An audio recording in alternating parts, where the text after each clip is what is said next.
Hello and welcome students. Hardness of water पर आज हमारा ये थर्ड लेक्चर है। इसके जो प्रीवियस दो लेक्चर्स हैं इसमें हम काफ़ी कुछ कवर कर चुके हैं। हार्डनेस के टाइप्स, हार्डनेस क्या होती है और इसके जो रिमूवल के टाइप्स जो हैं ये सब हम पढ़ चुके हैं। प्रीवियस लेक्चर में मैंने आपको बताया था कि जो डिग्री ऑफ हार्डनेस है वो क्या होती है। ये कैल्शियम कार्बोनेट इक्विवेलेंट में देखी जाती है और क्यों देखी जाती है ये भी हम डिस्कस कर चुके हैं। लिंक डिस्क्रिप्शन बॉक्स में अवेलेबल है, आप वो दोनों वीडियोस एक बार देखिए। और आज का जो हमारा टॉपिक है that is units of hardness of water, की जो यूनिट है हार्डनेस ऑफ वाटर की वो क्या होती हैं और उनके जो बीच में रिलेशनशिप है वो क्या है उन यूनिट्स के बीच में। तो चलिए समझते हैं units of hardness of water. तो जो फर्स्ट यूनिट है इसकी that is ppm. Ppm is parts पर मिलियन, पार्ट्स पर मिलियन हार्डनेस ऑफ वाटर की यूनिट है ये। अगर हम 1 ppm की बात करें, 1 ppm इज इक्वल टू किसको कहते हैं 1 ppm? 1 part of calcium carbonate equivalent hardness in 10 to the power 6 parts of water। ठीक है, कैल्शियम कार्बोनेट इक्विवेलेंट हार्डनेस हमने क्यों कहा? क्योंकि जब भी हम वाटर की हार्डनेस देखते हैं वो कैल्शियम कार्बोनेट इक्विवेलेंट में ही देखते हैं। प्रीवियस लेक्चर आप देखेंगे तो समझ आ जाएगा। ठीक है, तो ये हो गया 1 ppm is equal to 1 part of calcium carbonate equivalent hardness in 10 to the power 6 parts of water. इसके बाद आती है second unit that is milligram per litre. ठीक है, लिख लेते हैं इसको, मिलीग्राम पर लीटर। ये क्या होती है? अगर मैं बात करूं 1 मिलीग्राम पर लीटर की तो वो क्या होगा?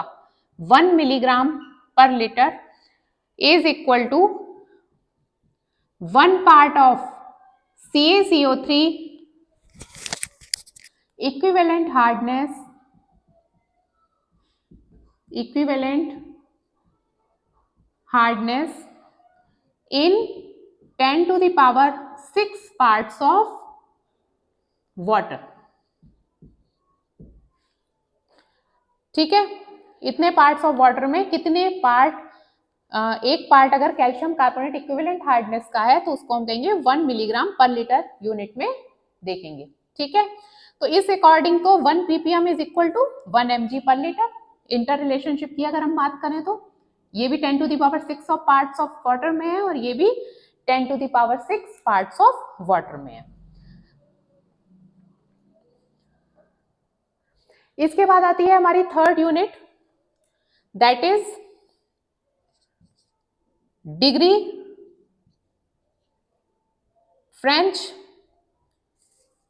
या इसको आप लिखिए, चलिए डिग्री फ्रेंच ही लिख लेते हैं पहले।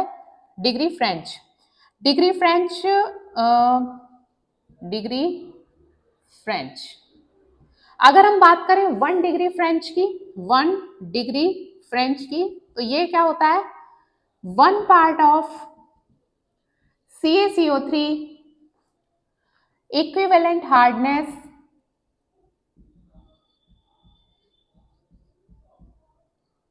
in 10 to the power 5 parts of water।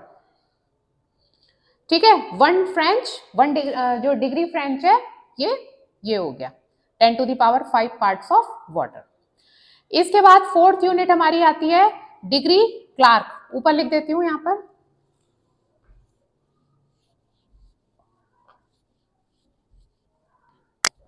Degree Clark, degree Clark. अगर मैं बात करूं 1 डिग्री क्लार्क की तो ये होता है, इसको हम कहेंगे 1 part of CaCO3 equivalent hardness जिनको ये नहीं पता है कि कैल्शियम कार्बोनेट इक्विवेलेंट हार्डनेस क्यों लिखा जा रहा है, वो पिछला लेक्चर जरूर देखिएगा कि हम इसको CaCO3 इक्विवेलेंट, जो भी हम हार्डनेस वाटर की देखेंगे वो CaCO3 इक्विवेलेंट हार्डनेस में उसको कन्वर्ट करके ही देखेंगे। ठीक है, प्रीवियस लेक्चर आप जरूर देखिएगा, तभी क्लियर होगा ये। One part of calcium carbonate equivalent hardness in 70,000 parts of water, 70,000 parts of water में, और 70,000 पार्ट्स को हम क्या कह सकते हैं, 1 गैलन ऑफ वाटर। ठीक है, तो ये तो हमारी यूनिट्स हो गई हार्डनेस ऑफ वाटर देखने के लिए। अब आता है क्वेश्चन कि इनमें इंटर रिलेशनशिप हम कैसे देखेंगे, क्या इंटर रिलेशनशिप है। तो देखिए, इतना नोट डाउन हो गया, okay.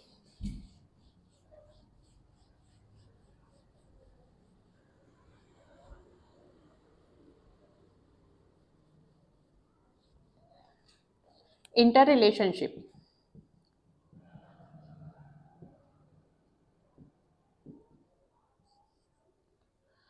One ppm is equal to 1 mg per litre, milligram per litre, is equal to 0.1 degree French, is equal to 0.07 degree Clark. ये इनमें इंटर रिलेशनशिप है, ये भी आगे न्यूमेरिकल जब हम करेंगे तब काम आएगा। ठीक है, तो आज का हमारा lecture units of hardness of water पर था। नेक्स्ट लेक्चर में मैं कुछ न्यूमेरिकल्स कराऊंगी जो हार्डनेस ऑफ वाटर के ही हैं और बहुत इंपॉर्टेंट है। क्वेश्चन पेपर में इस पर एक क्वेश्चन आता ही है न्यूमेरिकल्स पर।